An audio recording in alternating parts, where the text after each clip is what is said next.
engine. So one problem where nothing was able to happen and the supply chain broke on its opposite end was when everyone got so confused because they couldn't handle a logistic which was portrayed as a red dot blinking with more red dots blinking.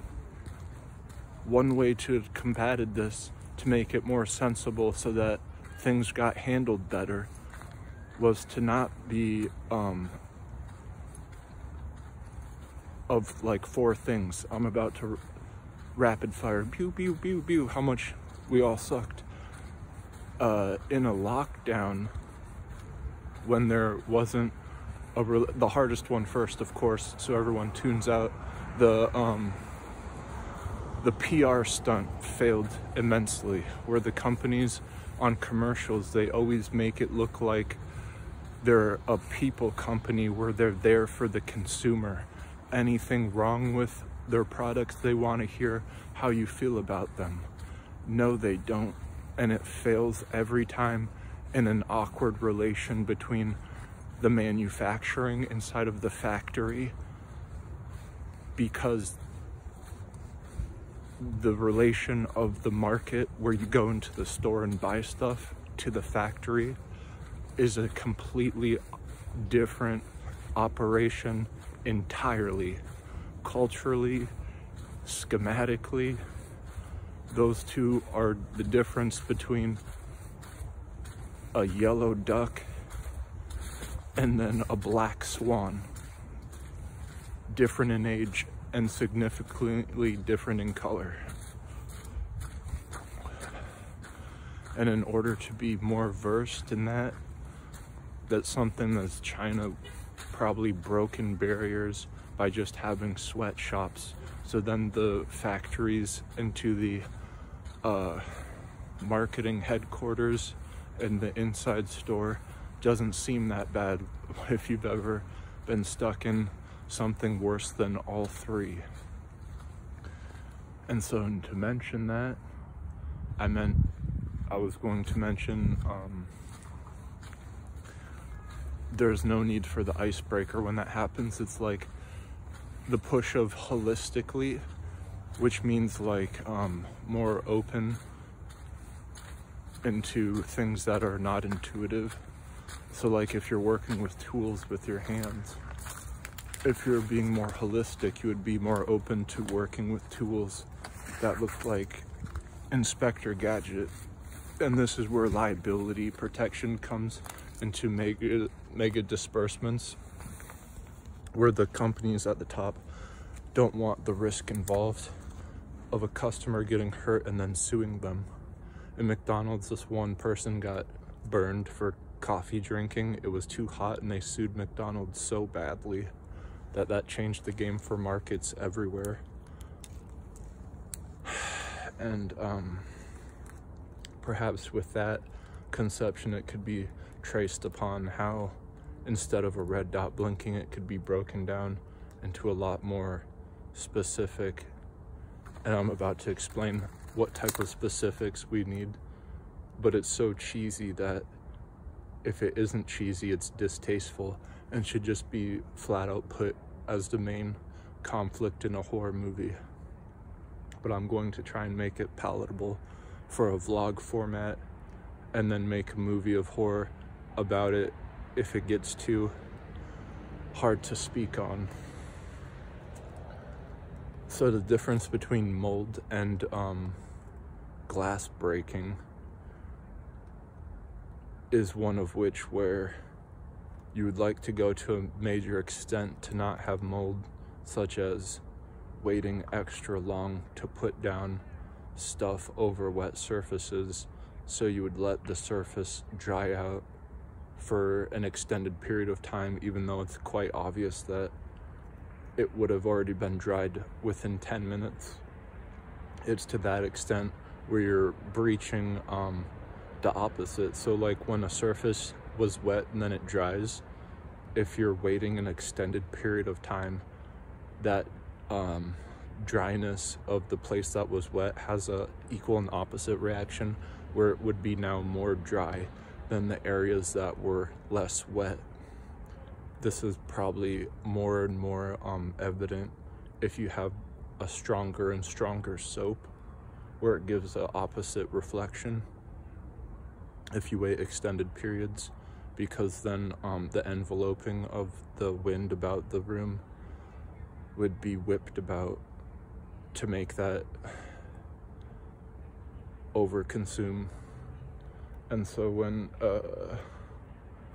the rest of the room is being considered with, you're trying to extinguish as much mold as necessary, there's a percentile of places where mold could be, even though if there isn't, and that percentile is then used as like an ad hoc and a scapegoat in this hyper scenario. Comparatively, when a glass breaks and then there's like the judging of how well it broke is going to be a specific statistic where if there was tiny little fragments of glass that broke off the main piece, they would be there would be, or there wouldn't be. So if it was a clean break, then it would just be like one giant piece, but if it was a different type of break, then it would be smaller type of fragments. And this is real important because if a glass broke and then you want to continue drinking out of that glass, you're risking something. But if you're short on time, this is what the first problem was, where everyone didn't know what it meant to be when you're short with time and how important it is or not important it is, and that screwed everyone up. Because everyone was pressed for time, but they're trying to measure how healthy everything else is in comparison to what mold would be collected as in the vicinity, or what people might be if they are not as careful with their time, you know, when it comes to food prep and cleanliness. During outbreaks, you're trying to like scale everything, and so time is one thing. If others were pressed on time, it would probably be dirtier than what you would be. Or if there were those kids who ate their boogers and sleepy seeds in school. So this is part of the cheesy part where I just want to be like really like careful, because there's like in camps there's these cheesy counselors, and they would bring up these like examples that seem from out nowhere, and this is what I'm trying to explain with this piece of glass. So this piece of glass, if you were really caring of your resources or your time that you took to prepare whatever was in this glass, you would want to drink the glass and not pour out a new one, especially if you're pressed for time. And so just drinking like the top section, and then how much more of the glass you want to drink, and gamble if it was just this big piece or small pieces broken off from it that could be going into your body and you having it rip up inside of you, is going to be equal to the scalability of how much mold was inside of a room that you missed because you didn't wait long enough for everything to dry and for the percentiles of possible mold to be deducted or contracted. And so this is like of the most purest like of schematics. It's kind of like a double jump where you're going from adding into exponentials, completely different though similar, almost to the point where you have to start looking at the planet Earth as something different and bodies as different. But how different is going to be something that is going to be the third example, and it's going to be in the regime of I just would rather have this be in a horror movie because it sounds so out there and it's really hard to format in a vlog. It's a bit clunky. So everyone's different. In Einstein's general relativity, everyone has differentiations because their bodies are spun up and wound differently because your diet, and some people are just low blood pressure, so they function a lot different under circumstances that are the same for you. And so when you're trying to measure something, the planet Earth could look a lot different. Even though it does literally in general relatively, it could metaphysically in the conscious sense, which means that like, but to what extent is the conscious sense?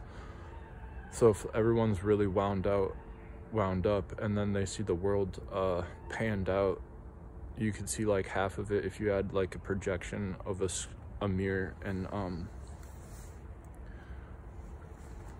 if it was a triangle and it was the size of like a certain amount of the radius of the Earth, you could get a projection of half of it if you shot out something really far. But it all just depends on what gravity field the Earth is in. That also is in like what season.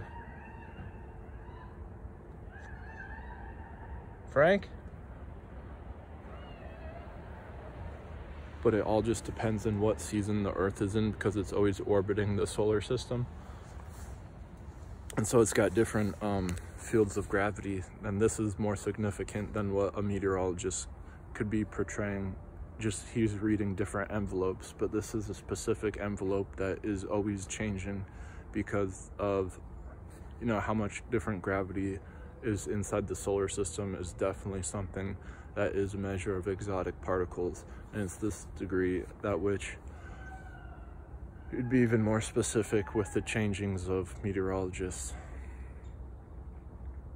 And it would work perfectly in a horror movie, but just on paper it sounds really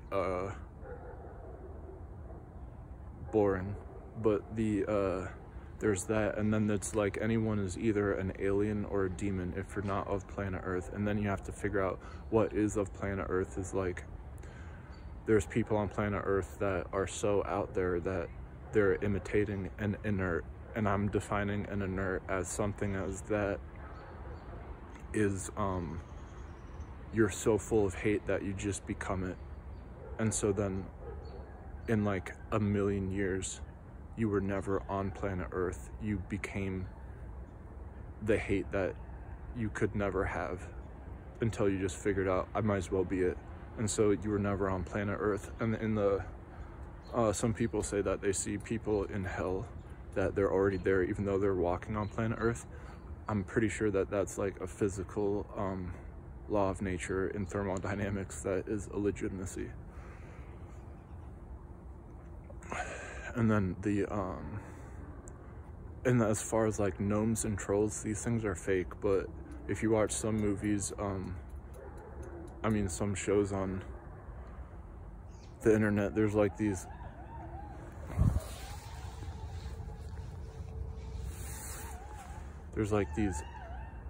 clone figures that have been born.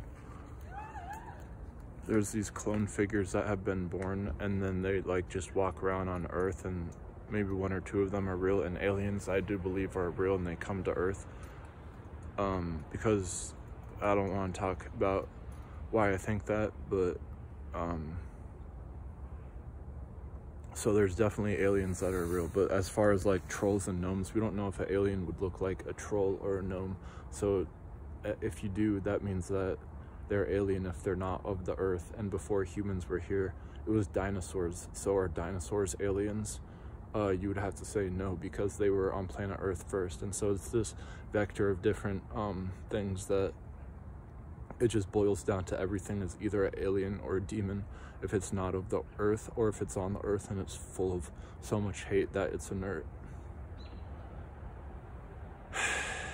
And it's to that degree that you can measure out mold in glass, and how careful it is if you're pressed upon something in a manufacturer that should be an icebreaker between PR stunts and factory workers that isn't there, and it really reflects upon in lockdowns that we got blindsided at every corner.